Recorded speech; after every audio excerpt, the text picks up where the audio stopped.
Hello, class of 2025.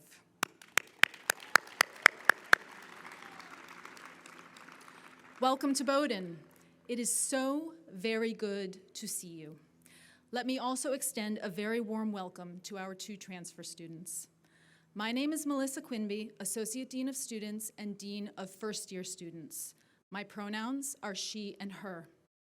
I graduated from Bowdoin in 1991, and I am in my 15th year working at the college. I am certain that I speak for all of the faculty, staff, and current Bowdoin students when I express how happy and relieved we are to see all of you here gathered at the Walker Art Museum steps. The COVID-19 pandemic has been an incredibly challenging experience for each of us individually, for our families and communities, for our nation, and for the world. Thank you to each and every one of you for choosing Bowdoin College in the midst of this past year, and over the past several months for doing everything that needed to be done to help ensure that our community could safely come together again this fall.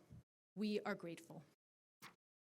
You have concluded your orientation trip, taken your first PCR test, showered.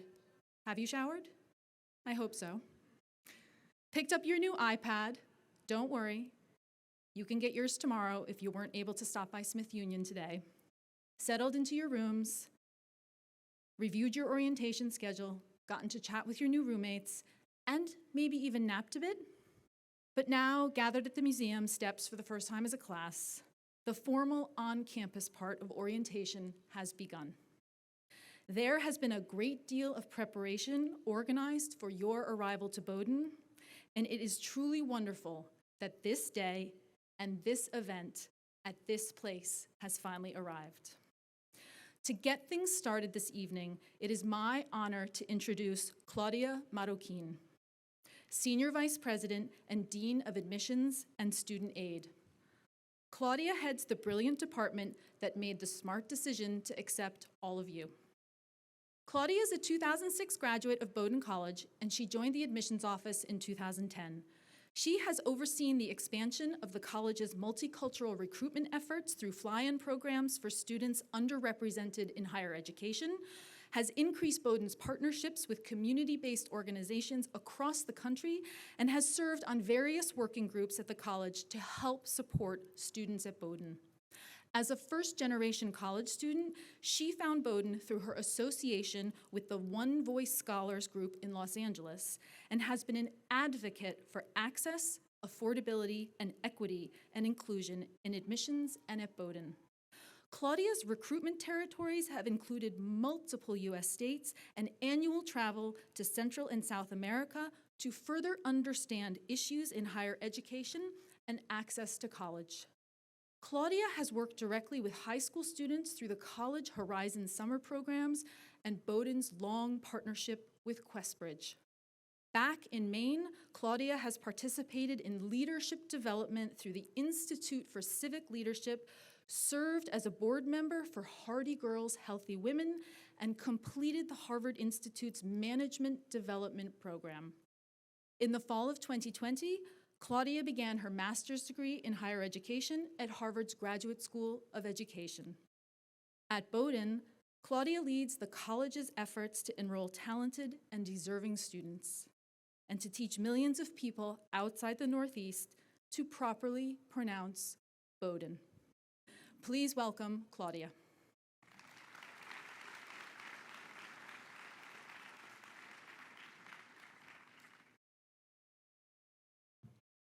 Good evening, everyone. Welcome to you, the class of 2025, and of course to our transfer students.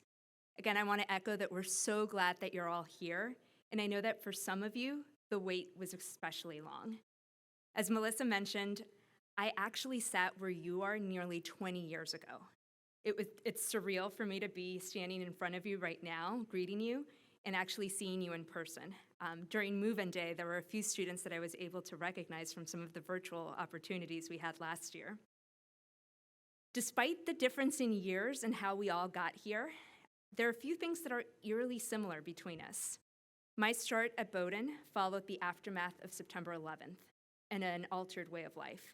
You all navigated your senior year and your college search in the midst of a pandemic, where your fortitude, patience, and creativity were tested.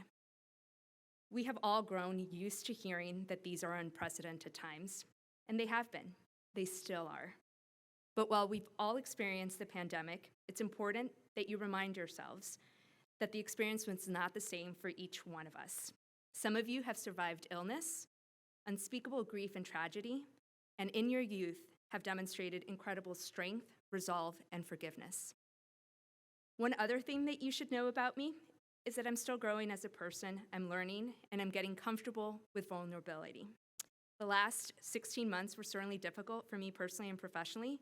However, I can't ignore the silver linings. First, with all of the lockdowns and travel canceled, I actually spent an entire fall in Maine for the first time in 14 years. And let me tell you, you are in for a treat. As an admissions officer, I'm usually out on the road, I'm going to college fairs, I'm visiting high schools, spending hours in cars, hotels, and flights. But this year, I took time for myself. I reconnected with friends, I actually sought counseling, and I did what you just now heard. I did something scary. I finally went back to grad school while working full-time. And that does not compare to all of the incredibly brave things that you have done, not just in the pandemic, but in the years leading up to this moment. The most amazing part of my job comes during the winter months, believe it or not. That's when I get to read about you and be inspired. You have all chosen to share some witty, heartfelt, and poignant moments of your lives with me and the rest of the admissions staff. For example, you might appreciate some tidbits that got our attention when we were reading your applications. The flags on the stage, they represent the countries of primary or secondary citizenship of all of you.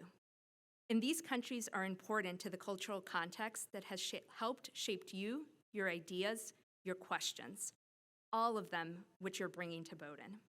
And there's more. You represent all kinds of families and experiences. Some of you are following your family to the Bowdoin community. Some of you found us on your own. And some of you are beginning this experience as the first in your families to attend college. Kudos, truly, to all of you. And there are some skills and talents that are worth giving some extra shout outs to.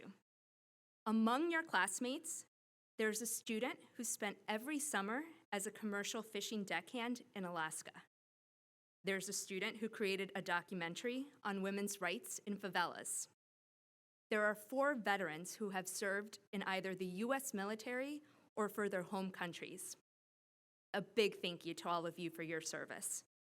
There's a pastry chef. That's someone you definitely want to become friends with. And to my delight and surprise, there's a student who attended the same elementary school I did, and we shared the same 5th grade teacher. That's mind-boggling to me. I could tell you who these wonderful classmates are, but instead, I'm going to challenge you. I challenge you to keep meeting people, keep asking questions, and I'm gonna let you find out who they are. Invite someone to lunch. You're gonna quickly learn that sharing a meal at Bowdoin is a tradition. Have them share their story with you. You should also do the same. And there's another silver lining here. Somehow, again, the pandemic has brought you all here to this exact same place at the exact same moment. Take advantage of these next 4 years. As you get ready for classes in a few days, you should have faith in your abilities. It's part of what got you here. Bowdoin is a living, growing, and constantly evolving institution, and you're now a part of this place. Being a Bowdoin student is about growing, changing, and helping each other. We chose you because you showed that you are able and ready to do so. Every one of you earned your place here. Don't lose your spirit. Bowdoin, college period, will not be easy, but that's the point. You should take risks. You maybe will fail a little bit. You'll be disappointed. You'll probably cry more times than you would like to admit, and you'll find yourself asking for help, probably more than once. That's all normal. It was for me. While I absolutely love Bowdoin and I have immense gratitude for this place, not just for the years I spent as a student, but now as an employee, I also recognize that it is not a perfect place. It's a place comprised of humans, real people like you and me. Take the time to listen, to learn, to lean into discomfort, to explore complexity, to reflect, and to extend grace. Bowdoin and the community here will give you so much, but a lot of your success and happiness will depend on what you're willing to give and what you're going to commit to as a student and as a member of the community. I encourage you all to come say hello to me and the rest of the admissions team, or the student aid team as well. We're over in Burton Little and Ashby House, the houses that are over just on the other side of the library. And I'm truly serious about coming and saying hi. We love connecting faces to the names of the people that we've gotten to know on paper. So I really hope to meet you. So enough from me. I'd like to introduce you to President Clayton Rose. If you have spent any time wondering about the liberal arts and if it's worth it, I know I had a lot of conversations with parents about this. Clayton is an excellent example of the preparation and flexibility within the liberal arts. He attended the University of Chicago, and as an undergraduate, he went on to earn his MBA, also at the University of Chicago. After a successful 20-year career in finance, he went back to school. He earned another master's and then his PhD at the University of Pennsylvania, focusing on issues of race in America. After that career change, he served as a faculty member at the Harvard Business School, and he is an expert on the responsibility of leadership, ethics, and the role of business in society. And in the spirit of the liberal arts, he embarked on another career change, and lucky for us, in the summer of 2015, Clayton joined us as the 15th president of Bowdoin. Welcome, President Rose.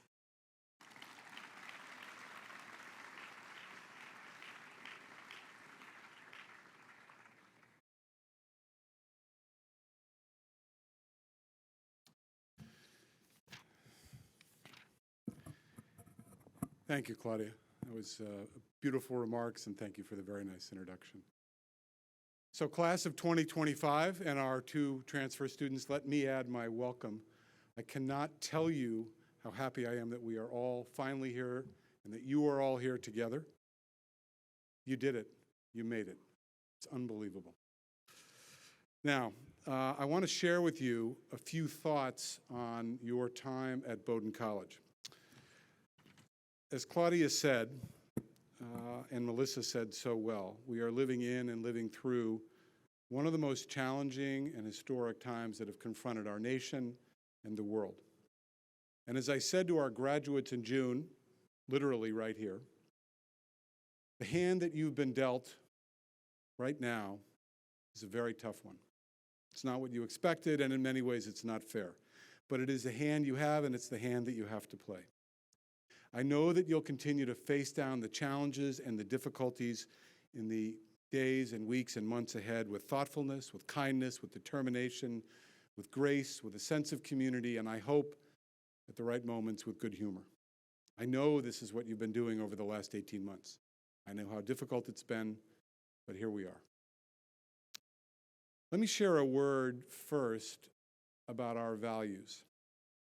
You were in great measure accepted to Bowdoin College because of your character. We expect you to use your sound judgment, to do what's right, to act with integrity in everything you do every day. As you know, we have the Bowdoin Honor Code and Social Code. In a few days, you will be asked to read it and to acknowledge in writing that you understand it and will abide by it. We expect this and require this of you, and I know that you expect it and require it of yourselves. You will be held to high standards at Bowdoin, and character counts above all else here. Now, I have two thoughts that I want to offer for you this evening, or offer to you this evening. And I offer only two, with the hope that you'll remember them, think about them, talk about them over dinner with your classmates, ponder them in the days and weeks and months ahead. I hope that they energize and excite you. The first is that you are to be challenged like never before. The second is that you are here to become intellectually fearless. Now, on being challenged, I want to echo some of the comments that Claudia made. A better way of saying this is that you are here to challenge yourselves. You'll find that the work here is going to push you, at times push you very hard. And getting used to the level and the pace of college work takes time for everyone. Do not think that you're the only one. Others may look like they're ducks gliding along on the pond, but like those ducks, everyone is paddling like crazy underneath. It takes time to get used to college, and it is a challenge in a variety of ways for everybody. I encourage you to push yourself out of your comfort zone in the degree of sophistication of the material that you take upon yourselves, the subjects that may not be natural for you. In doing so, you will learn a lot, you'll discover a lot about yourself, and you will accomplish an enormous amount, some things you never thought possible for yourself. This isn't to say, as Claudia said, that you won't come up short or fail from time to time. You will, and you should. We grow and we learn in good part by failing, by figuring out what went wrong, by changing, and then by moving on. Not fun, for sure, but this is life, and it's part of that road to individual, personal success and satisfaction. And this is not a solo high-wire act. We have a very big net here. Great support from your faculty, who are amazing, the student affairs staff, who are amazing, Res Life, who is amazing, among many, many others. And of course, you have one another. One of the defining characteristics of a Bowdoin student, in addition to all of you being wicked smart, a main expression, is a disposition to collaborate, to work with one another, to see that learning is not a zero-sum game, something where for me to win, you have to lose. We all learn and we do well together. That is the ethos of Bowdoin College. So challenge yourselves. It will give your 4 years here deep meaning and satisfaction. Now here's the other essential thing that I've come to offer you this afternoon, and I've shared it in this place on these steps each year. At the core of a Bowdoin education, at the center of our mission, is the goal of helping you to become intellectually fearless. Now, there are many things that you will do here. You'll go to class, you'll make deep, lifelong friendships, you'll compete athletically, engage in artistic and cultural endeavors, you'll explore the outdoors, and times you'll goof around and have fun, and all of that is good, as it should be. But when it's all stripped away, our essential goal is to help you develop intellectual fearlessness, the skills, the knowledge, and the emotional fortitude to deeply and effectively engage with the world's biggest and most challenging issues and problems. Now, to do this, a great liberal arts education and liberal arts experience must make you uncomfortable. Now, stop for a second. Think about that. Fearless and uncomfortable. I'm here to become intellectually fearless, and making this happen requires that I be uncomfortable, at times rattled, and even, yes, offended. Our education and our experience are built on the idea of questions and not answers. They're about challenging deeply held views, pushing ourselves to comprehend new material, to engage with ideas and new ideas that we disagree with, and in doing so to consider material that shakes us up, that unsettles us, and yes, may even offend us. A great liberal arts education is not an easy thing, but it is deeply rewarding, and it will set you on a path to ambitiously engage the world, to continue learning, to confront the hard problems, and to enjoy success in dealing with them. You will learn new ways of thinking about old problems. You will test and affirm many ideas that you hold dear, and on occasion, you will change your mind. Don't avoid being uncomfortable, embrace it.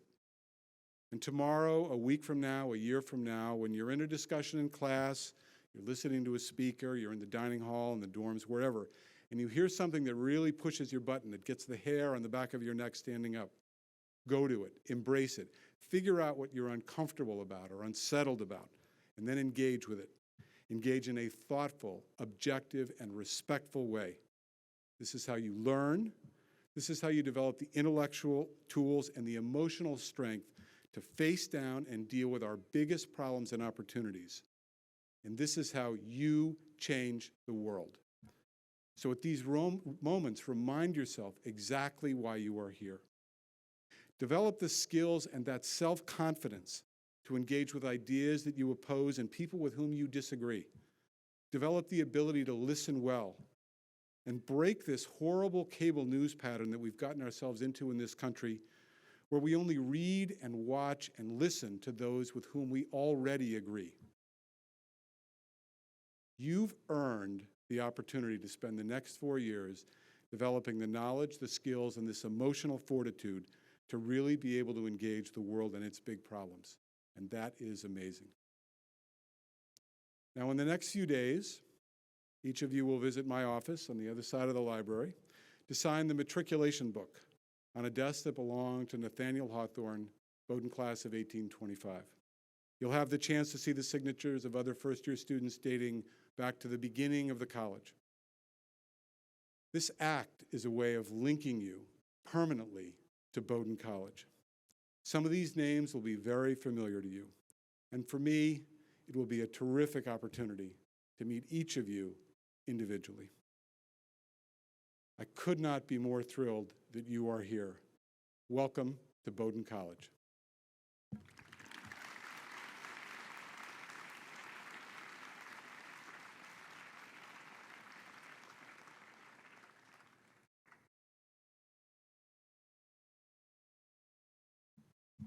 Class of 2025, this concludes the President's welcome to all of you. You will now be gathering with your proctor and your floor to prepare for the main theme dinner in Thorne Hall. The following dorms are expected at Thorne at 6:15 p.m. Osher, West, Hyde, and Main. And at 6:45 p.m., Moore, Coleman, Appleton, and Winthrop. Enjoy your dinner, and I will look forward to seeing all of you again tonight at the class meeting. Welcome to Bowdoin.